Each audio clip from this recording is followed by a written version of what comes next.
Hi friends, Samsung Galaxy mobile ഫോണിൽ എങ്ങനെ USB debugging on ആക്കാം എന്ന് നോക്കാം. ആദ്യം സെറ്റിങ്സിൽ പോവുക. ഈ സെറ്റിങ്സ് ആപ്പ് ഐക്കണിൽ ടാപ്പ് ചെയ്യുക.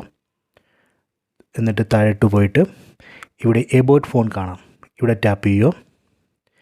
വീണ്ടും താഴോട്ട് പോയിട്ട് സോഫ്റ്റ്വെയർ ഇൻഫർമേഷൻ ഇവിടെ ടാപ്പ് ചെയ്യുക. ഇവിടെ നമുക്ക് താഴോട്ട് പോയാൽ ഒരു ബിൽഡ് നമ്പർ എന്ന് പറയുന്ന ഒരു ഓപ്ഷൻ കാണാം, ബിൽഡ് നമ്പർ. ഇവിടെ നമ്മൾ 7 ടൈംസ് ടാപ്പ് ചെയ്യണം. 1 2 3 4 5 6 7. ഇപ്പോൾ കണ്ടോ, developer mode has been enabled എന്ന് പറഞ്ഞൊരു മെസ്സേജ് ഇവിടെ കാണാം. എന്നിട്ട് ബാക്കിലോട്ട് പോവുക, വീണ്ടും ബാക്കിലോട്ട് പോവുക. എന്നിട്ട് വീണ്ടും താഴോട്ട് പോയാൽ ഇവിടെ ഒരു പുതിയ ഓപ്ഷൻ കാണാം, ഡെവലപ്പർ ഓപ്ഷൻസ്. ഇവിടെ ടാപ്പ് ചെയ്യുക.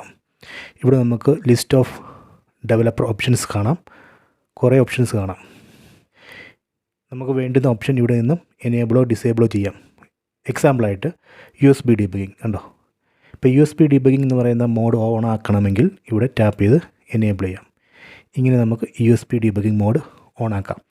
ഈ USB ഡീബഗിങ് മോഡ് ഓൺ ആക്കിയതിന് ശേഷം നമുക്ക് മൊബൈൽ ഫോൺ ലാപ്ടോപ്പുമായിട്ട് കണക്ട് ചെയ്തിട്ട് വേണമെങ്കിൽ നമുക്ക് ആപ്പ് ഇൻസ്റ്റാൾ ചെയ്യാം, ആപ്പ് ഡിലീറ്റ് ചെയ്യാം, ഫോൺ ഡീബഗ് ചെയ്യാം, അങ്ങനെയുള്ള കാര്യങ്ങളൊക്കെ ചെയ്യാൻ പറ്റും ഈ USB ഡീബഗിങ് മോഡ് എനേബിൾ ചെയ്ത് കഴിഞ്ഞാൽ. ഇനിയും താഴോട്ട് പോയി കഴിഞ്ഞാൽ ഒരു നെറ്റ്വർക്കിംഗ് സെക്ഷൻ കാണാം, കണ്ടോ നെറ്റ്വർക്കിംഗ്.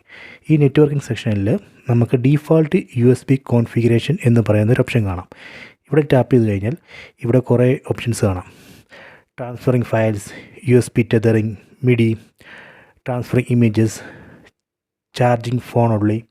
ഇപ്പോൾ നിങ്ങളുടെ ഫോണ് USB ഡിവൈസുമായിട്ട് കണക്ട് ചെയ്യുമ്പോൾ ഫയൽ ട്രാൻസ്ഫറിങ് നടക്കുന്നില്ല എന്നുണ്ടെങ്കിൽ നിങ്ങൾക്ക് ഇവിടെ വന്നിട്ട് ഈ ഓപ്ഷൻ എനേബിൾ ചെയ്താൽ മതി, ട്രാൻസ്ഫറിങ് ഫയൽസ്.